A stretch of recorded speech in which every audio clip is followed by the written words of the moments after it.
नमस्ते सेवारो, म चाहिँ तपाईहरुकै बिनु हुक्पा।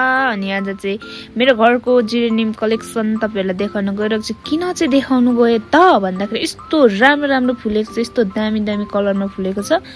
अनि यहाँ हेर्ने कोही छैन। मैले टिकटक युट्युबतिर हाले भने तपाईहरुले हेर्नुहुन्छ अवश्य भनेर मैले चाहिँ यो भिडियो बनाएको है गाइज, हेर्दिनु होला। यस्तो मिठो मिठो कलरमा छ। हजुरहरुलाई पनि मन परेमा बिना लान सक्नुहुन्छ भनेर त म भन्दिन, किनभने यस्तो राम्रो राम्रो छ। त्यही माथि यस्तो धेरै कोपिलाहरू लागेको छ हैन, दिनै लोभ लाग्ने गरी क्या अब। अनि यो चाहिँ फेरि जिरेनियम मात्रै हैन, यसको चाहिँ के अरे सुँगुरको मल छ नि फेरि गाइज, सुँगुरको मल है। सुँगुरको मलले चाहिँ यस्तो दामी दामी फुल्ने बनाउँछ। अनि यसमा चाहिँ अलिकति गोडमेल गर्नु पनि बाँकी नै छ। तैपनि मैले हतार भिडियो सिडियो लिइ नै हालेँ।